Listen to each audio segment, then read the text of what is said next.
자, 그러면 이제 577페이지에 있는 실무수행평가 문제 46번부터 한번 해보도록 하죠.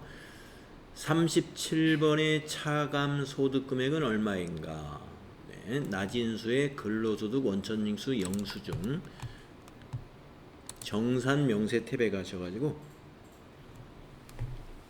37번 차감 소득금액 29400,400원 답이 되겠고, 62번의 의료비 공제 대상 금액은 얼마인가? 의료비는 특별세액공제에서 공제 대상 금액은 여기 화살표를 눌러야 볼 수가 있습니다. 지출액 공제 대상 금액, 그래서 870만원, 이게 답이 되겠습니다.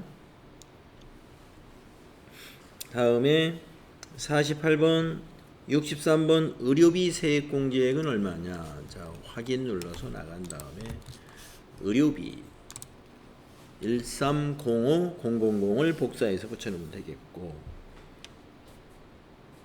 다음에 63번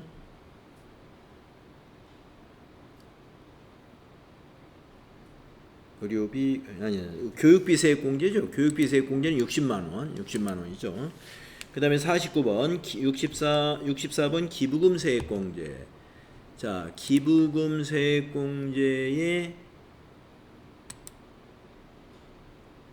법정 기부금의 285만 60원, 이거 복사해서 붙여놓으면 되겠고, 77번 차감 징수세액 소득세는 얼마인가? 밑으로 쭉 내려가서 마이너스, 이걸 그대로 복사해서 붙여놓으면 되죠. 마이너스 1279800입니다. 네, 그래서 이제 소득관리 문제가 모두 25점이 되겠습니다. 자, 모의고사 2회 앞에서 우리 풀었던 기출문제의 수준하고 큰 차이 없이 비슷하게 난이도가 비슷하게 출제가 되어 있구나 알 수가 있네요. 자, 모의고사 3회로 한번 넘어가 볼게요. 실무 이론 문제 1번 봅시다. 회계정보의 질적 특성은 서로 상충될 수 있다. 가나다라에 들어갈 질적 특성으로 옳은 것은 이렇습니다. 첫 번째, 유형자산은 역사적 원가로 평가하면은 일반적으로 검증 가능성이 높아지죠. 높아지므로 측정의 무엇은 신뢰성은 높아집니다. 검증 가능하다는 것은 신뢰성을 뒷받침해 주는 거니까 가번은 신뢰성이 되겠습니다. 높아지나 무엇이 낮아질까요? 목적 적합성이 낮아집니다. 서로 상충되기 때문에. 그 다음에 시장성 없는 유가증권에 대해 역사적 원가를 적용하면 자산가액의 측정치에 역시 역사적 원가니까 신뢰성은 높으나 신뢰성하고 또 신뢰성 대신에 검증 가능성이 올 수도 있어요. 역사적 원가는 검증 가능한 거니까 유가증권의 공정가치를 나타내지 못하여 표현의 충실성과 목적 적합성이 낮아진다. 라번이 원래 이제 표현의 충실성은 신뢰성에 관련된 건데, 그렇죠? 하지만 여기서는 뭐 표현의 충실성을 넣어도 그렇게 어색하지가 않습니다. 그래서 3번이 답이 돼야 된다.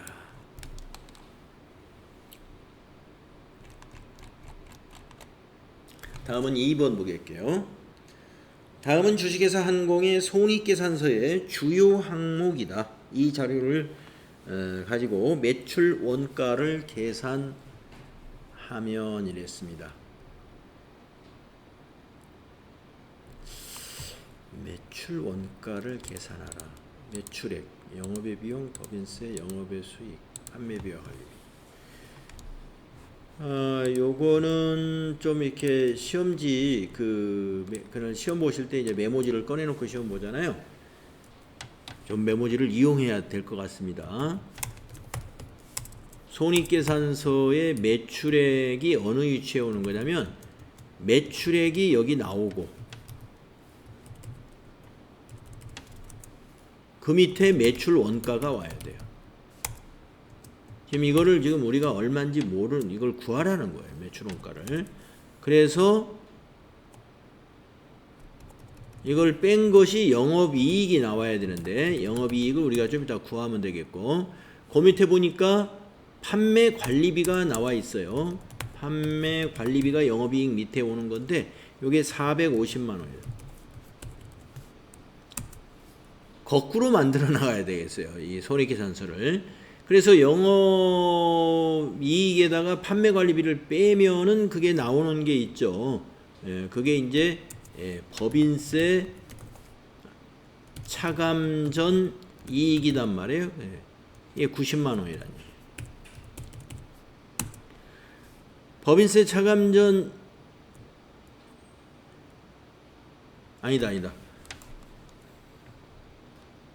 법인세 차감 전 이익은 그 밑에고 판매 관리비에다가 뺀 것이 판매 관리비를 뺀 것이 영업이익이죠. 영업이익. 영업이익이 60만 원이다. 아니. 영업이익은 모르겠네요. 자, 저기 아까 여기 영업이익이 아니라 이 자리는 매출 총이익이지. 매출 총이익. 자, 영업이익은 지금 구해야 되고요. 그래서 영업이익을 구한 다음에 영업의 수익을 더하죠. 이걸 더하고 영업의 비용을 빼죠. 이걸 빼가지고 영업의 수익은 60만 원이란 얘기고 영업의 비용이 거기 70만 원이라고 나와 있고 그래서 이걸 더하고 뺀 것이 이제 법인세 세전이익이라고 줄여서 쓸게요.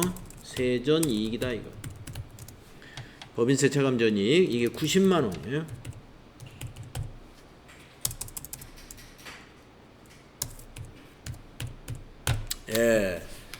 그래서 이제 거꾸로 만들어 나가야 될 것 같아요. 자, 그러면은 90만 원에서 이거 70을 더해서 160에서 60을 빼면 영업이익은 100만 원이란 얘기. 여기가 100만 원이란 얘기예요. 그래야 100만 원에서 60만 원 더했다가 70만 원 빼면 90만 원이 나오는 거니까. 그러면 또 영업이익에서 영업이익하고 판매관리비를 더한 게 매출 총이익이에요. 550.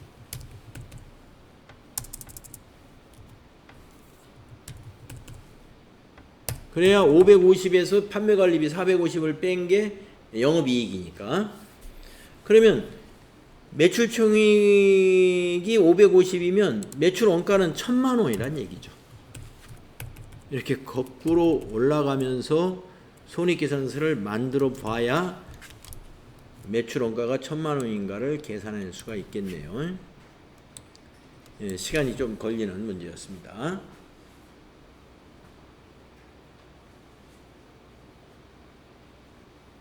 이렇게 맞출 수밖에 없어요.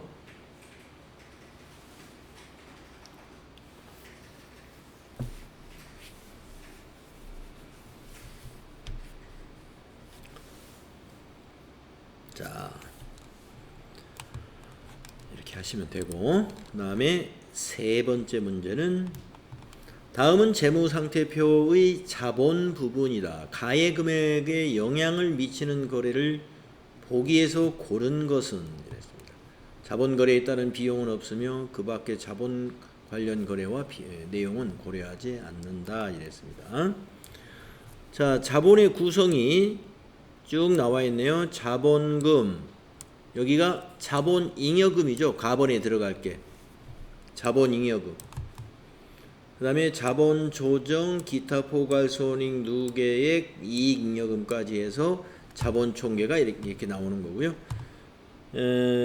질문이 뭐냐면은 가의 금액에 영향을 미치는 거래를 보기에서 골라라 그랬어요. 요 가에 해당되는 게 요게 지금 자본잉여금이에요.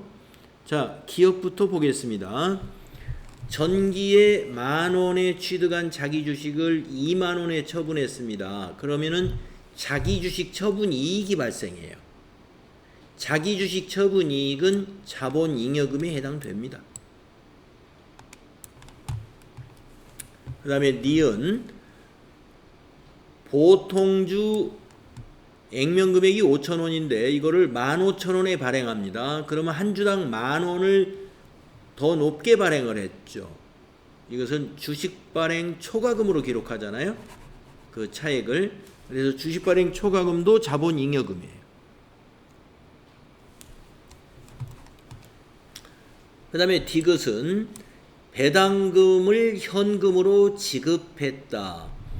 배당금을 지급하면은 이익 잉여금이 감소하게 됩니다. 예, 이익 잉여금이 감소하게 되는 거예요.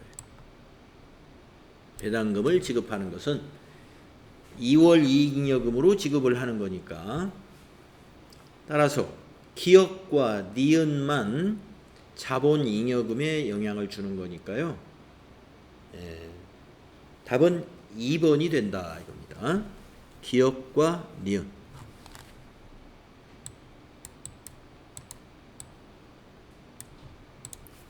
되겠습니다. 자, 다음에 579페이지 4번 문제 보겠습니다. 주식회사 한공은 22년 12월 31일 토지에 손상 징후가 있다고 판단하여 손상 차손을 계상하였다. 토지 관련 자료가 다음과 같을 때 23년 말 회계 처리로 옳은 것은 이랬습니다. 단 토지에 대하여 원가 모형을 적용한다 이랬습니다. 토지에 대하여 원가 모형을 적용한다. 자, 지금 여기서 구하라는 것은 손상차손을 계상하기로 한 거다 이거죠. 자, 이 토지는 20년도에 100만 원에 취득을 했고 22년 말 작년 말에 순공정가치는 40인데 사용가치가 50이었어요. 그러면은 우리가 손상차손 인식할 때 요 두 개 중에서 큰 값을 적용하죠. 큰 값. 그래서 전기말 22년 말 토지의 장부 금액은 500만 원으로 평가를 해 놨습니다. 그러면 23년 말에 보면은 순공정가치와 사용가치 중에서 큰 것을 적용하게 되면은 120만 원을 적용하게 되는데 우리가 이 손상차손 누계액이 50만 원밖에 없는 거죠. 100만 원을 50만 원으로 감소시켰기 때문에 그래서 이 120만 원으로 순공정가치가 높아졌다 하더라도 취득금액 이상으로 높아진 거는 무시하는 거예요.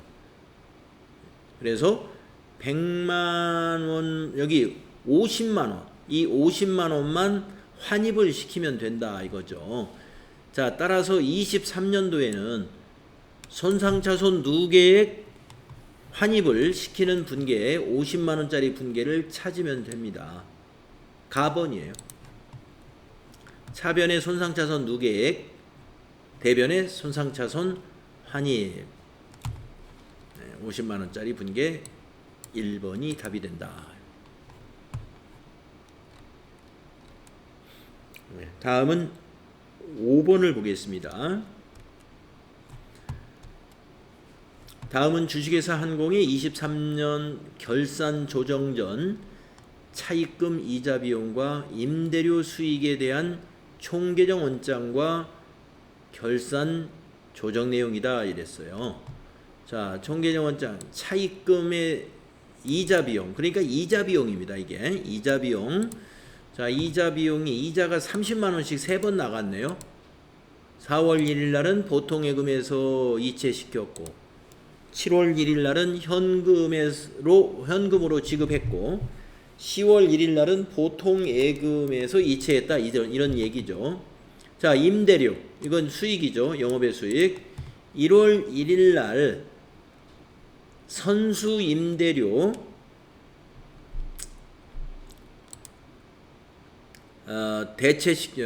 상계시키고 임대료 수익으로 받습니다. 그러니까 전기에 받았는데 전기에 임대료는 받았다는 거예요.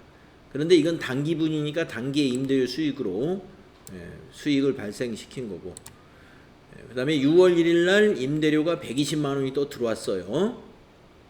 현금으로. 자, 조금 복잡한 내용일 수가 있는데 자료 2번을 보겠습니다. 결산 조정 내용 2023년 1월 1일 날 서울은행으로부터 1,000만 원 만기 3년 이자 지급 조건 12% 1,000만 원 연 12%면은 한 달에 10만 원이에요. 왜냐면 1,000만 원에 12%는 120만 원이니까 1년은 12달. 따라서 한 달에 10만 원입니다. 월할 계산 3개월마다 후급 조건으로 4월 1일, 7월 1일, 10월 1일, 1월 1일에 지급한다를 차입하였다. 이외의 차입금은 없다. 그러니까 여기 있는 지금 이자 비용이 4월 1일 날 여거에 의해서 한번 지급했고 7월 1일 날 지급했고 10월 1일 날 지급했소 이런 얘기가 되겠네요. 그러면 나머지 3달 거는 언제 지급해요? 내년 1월 1일 날 지급할 거다. 이런 얘기인데 이미 10월부터 12월은 경과됐으니까 이자 비용 30만 원은 우리가 미지급 비용으로 해서 단기에 발생을 시켜줘야 돼요. 이거는 결산분계 때. 다음에 본사 건물 중 일부를 임대하고 있으며 임대료는 매년 6월 1일에 1년분을 임대료로 수령하고 월할 계산한다 이랬습니다. 그러니까 6월 1일 날 요게 1년분이었다는 거죠. 그러면 올해 6월 1일 거부터 내년 5월 30일 거까지다 이런 얘기잖아요. 그러면 미경과 임대료가 5개월치가 있죠. 자, 1년에 120만 원이면 한 달에 10만 원이에요. 그러니까 5개월치는 빼야 됩니다. 여기서 작년에도 선수 임대료 인식했듯이 50만 원은 빼게 돼요. 그러면 손익계산서에 가는 임대료는 50만 원 빼지면 120만 원이에요. 120만 원. 그리고 선수 수익이 여기서도 50만 원이 잡혀 있어요. 부채 선수 수익. 자, 요렇게 여러분이 요 판단이 되어야 됩니다. 자, 그런데 지금 질문은 이겁니다. 재무제표에 대한 설명으로 옳지 않은 것을 찾아라 이거예요. 1번 단기 이자 비용은 120이다. 네, 단기 이자 비용은 맞습니다. 아까 여기 30만 원 하나 더 들어가야 된다고 그랬죠? 그래서 3, 40이 120만 원. 다음 2번 단기 임대료 수익은 120만 원이다. 자, 아까 여기 임대료에서 여기서 50만 원을 빼야 된다고 그랬죠? 그러니까 70에다 여기 50 더하면 120 맞습니다. 다음 3번 결산 조정이 누락되면 단기 순이익은 80만 원 과대 계상. 자, 누락이 뭐예요? 여기 비용에서 30만 원 빼먹고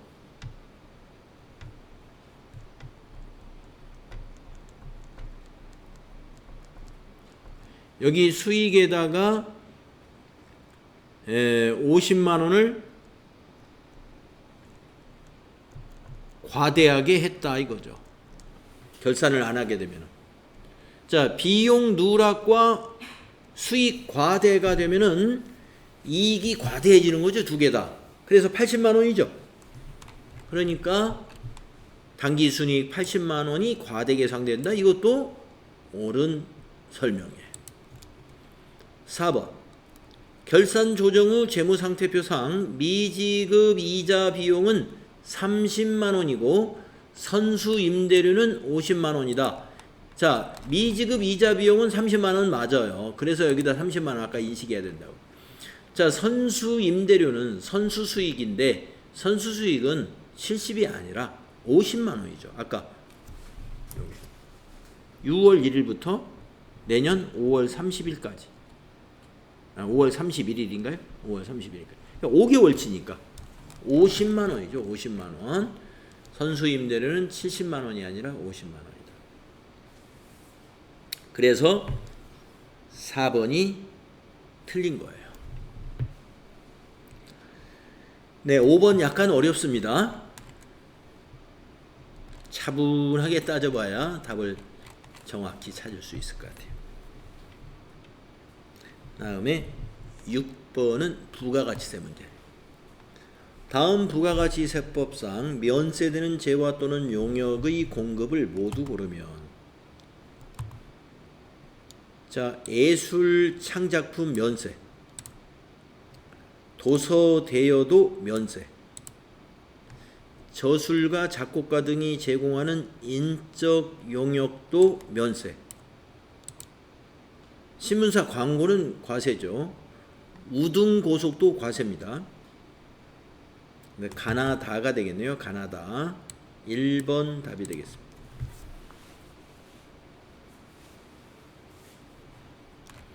다음에 7번 보시면은요. 다음은 주식회사 한공의 23년 제2기 확정신고기간의 자료입니다. 이를 토대로 부가가치세 과세 표준을 계산하면 얼마인가? 과세 표준. 주어진 자료의 금액은 부가가치세가 포함되어 있지 않은 금액이며 세금 계산서 등 필요한 증빙 서류는 적법하게 발급하였거나 수령하였습니다. 자, 가번 외상 판매액 수출액이 300만 원 포함되어 있어요. 예, 이거 모두 과세 표준이죠. 나번 비영업용 소형 승용차 매각액,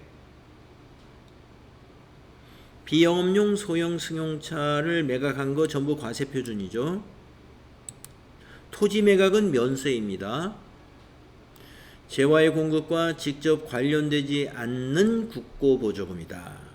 공급과 관련되지 않는 국고보조금은 과세 표준에 포함되지 않습니다. 그러면 여기서 문제가 어떤 문제하고 똑같은 것 같은데요. 이 두 개 더하면 1,800만 원.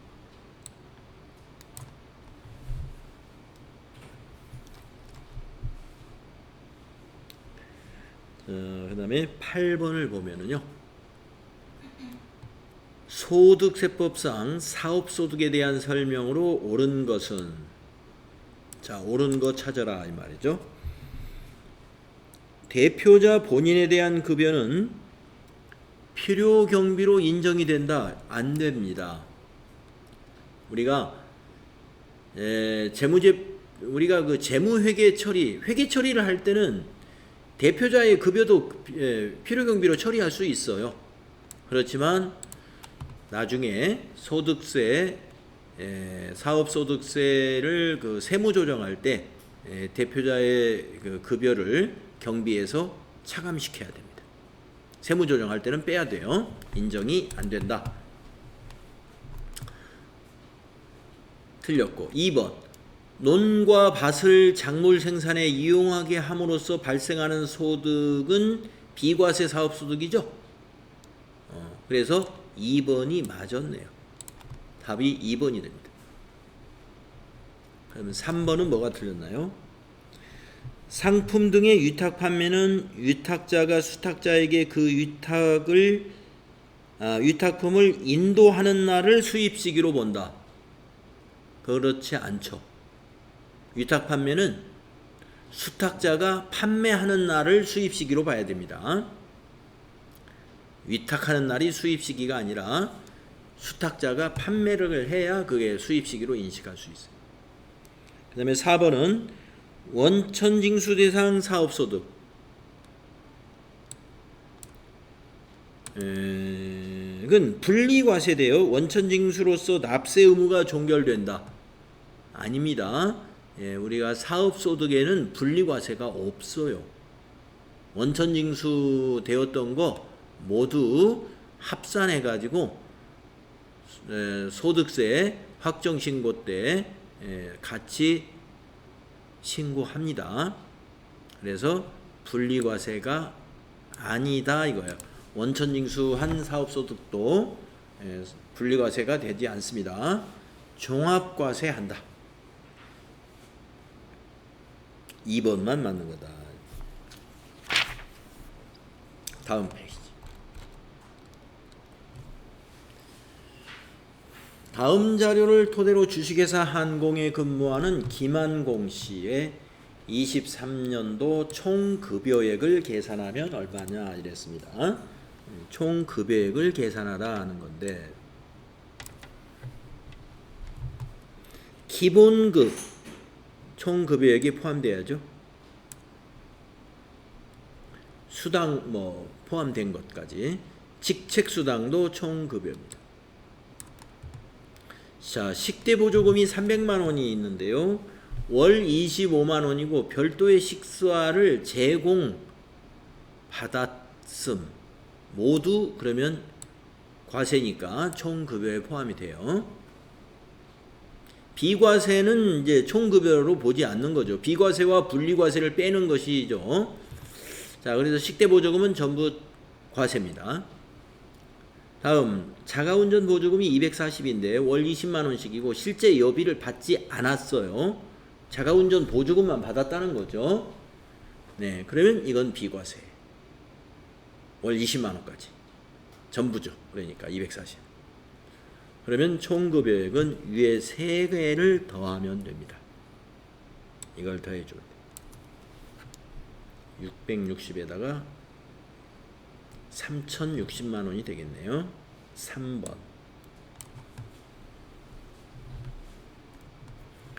자, 마지막 문제. 다음 자료에 의하여 거주자 한공혜 씨의 23년도 귀속 종합소득 과세표준 계산 시 공제해야 할 소득세법상 인적공제 합계액은 얼마인가? 네, 이런 문제 많이 풀어봤었죠, 우리가. 자, 기본공제 대상자를 먼저 따져봅니다. 본인 1명. 자, 배우자가 있는데 밑에 배우자 설명, 총 급여액 500만 원 이하의 근로소득만 있으며 다른 부양가족은 소득이 없다. 예. 그러면 배우자가 총 급여액 500만 원 이하의 근로소득만 있으므로 기본공제 대상자가 되고요. 자, 아들은 22세이지만 장애인이기 때문에 나이가 상관이 없죠. 그래서 기본공제 대상자고요. 딸은 20세 이하죠. 기본공제 대상자고요. 장인, 네, 기본공제 대상자고요. 장모도 기본공제 대상자입니다. 모두가 해당이 되네요. 그러면 하나, 둘, 셋, 넷, 다섯, 6명. 자, 6 곱하기 150만 원 해서 900만 원에다가 추가 공제를 따져보겠습니다. 본인 거에 대해서 보면 본인 거는 나이가 아직 70세 안 넘었죠? 장애도 없고. 배우자 장애 없죠? 나이 70세 이상 안 됐죠? 아들 장애인입니다.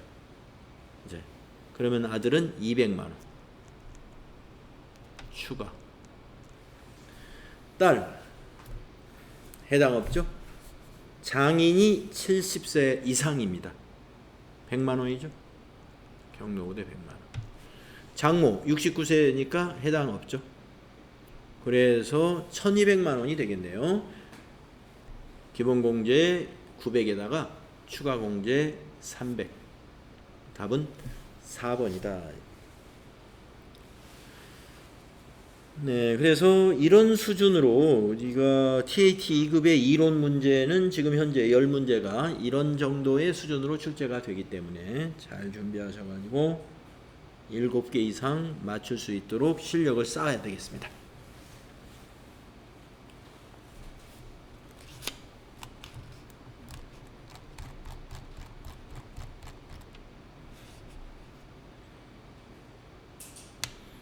자, 그러면 홀인원이라는 회사 골프용품 제조업을 영위하는 법인 기업으로 로그인을 해보세요.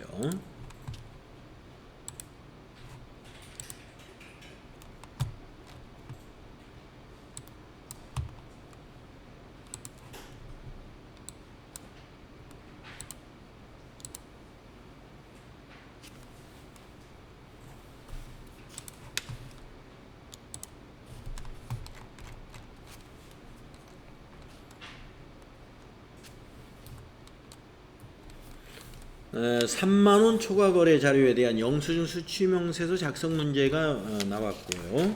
자료 설명을 읽어봅니다. 본사 건물에 대한 교통 유발 부담금, 이거 처음 나왔네요. 교통 유발 부담금, 세금이에요. 교통 유발 부담금이다 그러면 세금이다 생각하시면 됩니다. 납입기한 일에 현금으로 납부했습니다. 이 거래가 지출증명서류 미수치 가산세 대상인지를 검토하려고 한다. 1번 거래 자료를 입력하시오. 2번 영수증 수취명세서 1과 2 서식을 작성하시오. 공급자 정보 입력은 생략한다. 이렇게 되어 있네요. 자, 교통 유발 부담금 같은 거는 대개 건물 같은 거에 부여를 하는데 세금이라고 보시면 됩니다. 그래서 세금과 공과금으로 비용 처리하시면 돼요. 본사 건물이기 때문에 800번대의 세금과 공과금으로 처리하면 됩니다. 현금 납부했으니까 출금 전표로 작성을 할게요. 자, 그러면 날짜가 1월 31일 일반 전표로 가셔서 1월 31일 출금 세금과 공과금 817번 뚝뚝뚝 가가지고 305230이죠. 305230 엔터. 자, 그 다음에 영수증 수취명세서 작성하러 갑니다.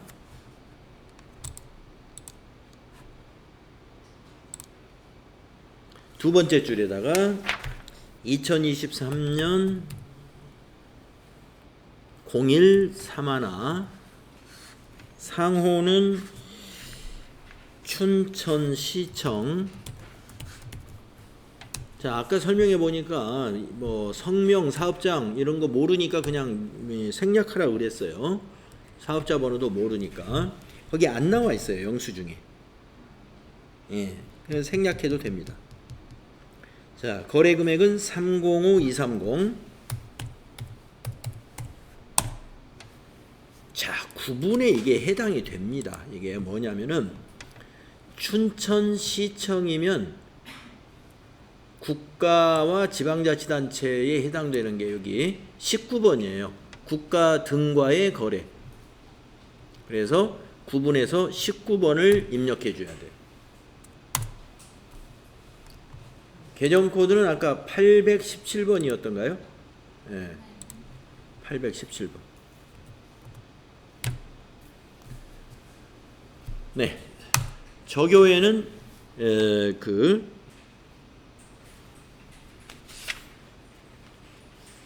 교통유발 부담금이라고 입력해 주시면 돼요.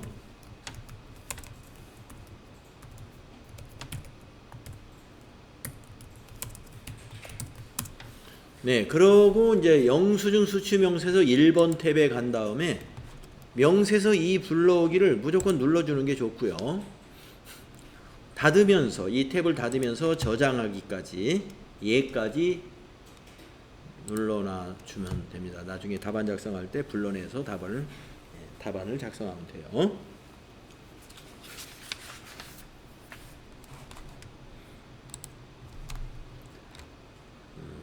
다음 문제는 약소거음 수취거래.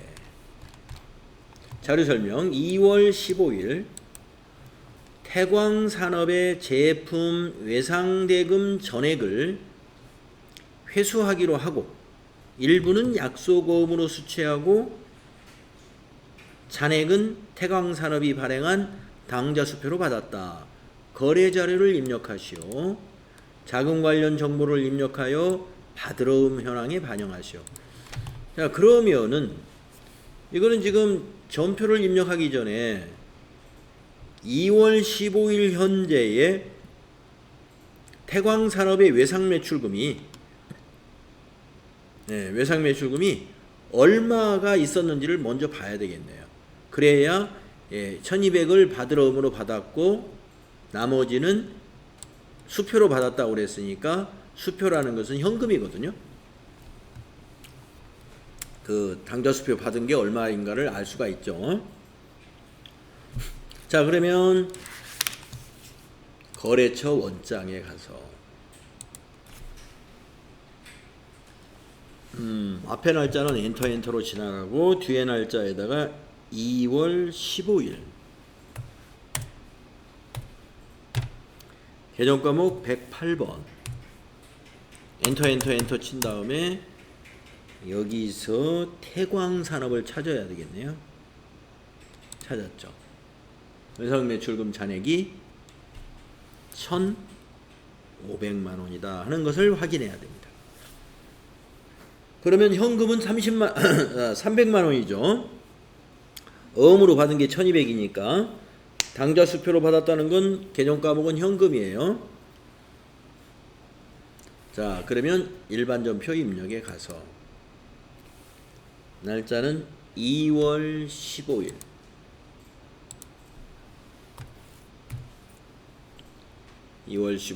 대변의 108번 외상매출금 거래처는 태광산업 외상매출금을 회수하면 대변에 기입하는 거니까 1,500만 원. 아까 1,500만 원이었죠? 1,500만 원. 차변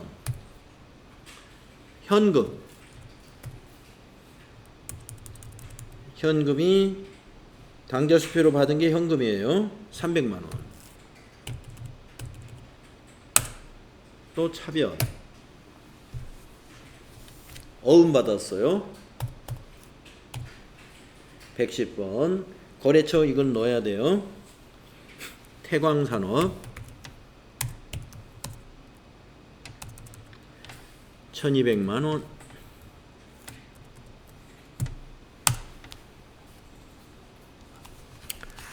그런 다음에 받으러움 클릭하고 F3. 자, 보관 어음 종류 사진을 보면 전자죠. 6번 어음 번호 사진을 보고 입력하죠. 004-2023 022로 123456789 엔터 차수 엔터 발행일 엔터 만기일은 입력해야죠. 2023-06-15 지급은행은 지급지에 있는 국민은행으로 더블클릭을 해서 100번 확인. 지점에는 춘천 지점. 여기까지 입력하시면 돼요.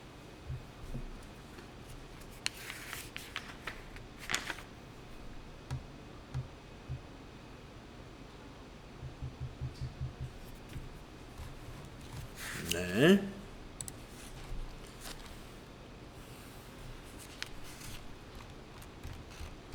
자, 세 번째 문제는 기타 일반 거래. 자, 월세 계약서라는 것이 증빙이고요. 보통 예금 차지신 금액이 있고요. 설명을 보면은 자료일은 영업소 사무실에 대한 임차 계약서이다. 자료인은 보증금과 3월분 월세를 당사 국민은행 보통예금 통장에서 이체한 내역이다. 본 문제의 하나는 부가가치세를 무시하라는 얘기네요. 고려하지 않기로 한다. 다음 자료를 입력하시오. 임차 보증금의 거래처 코드도 입력해라. 자, 그러면 보증금, 임차 보증금은 3천만 원. 그 다음에 월세는 165만 원. 월세는 임차료예요. 자, 그러면 대변의 보통예금 먼저 입력해 볼까요? 일반전표에 3월 1일. 자, 부가세 고려하지 않기로 했으니까 그냥 일반전표에 입력하면 돼요. 대변의 103번 보통예금이 국민은행 보통 31650 플러스 차변의 임차 보증금 962 거래처 넣어야죠. 이화산업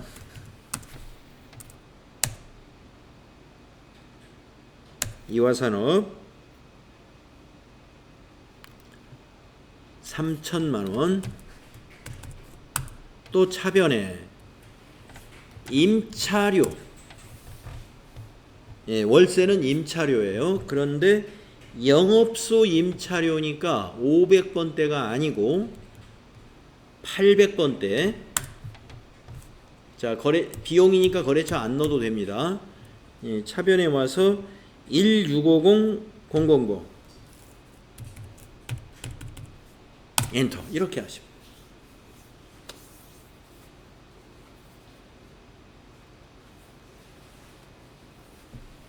네, 우리가 임차했을 때 보증금은 자산입니다. 임차 보증금은 자산.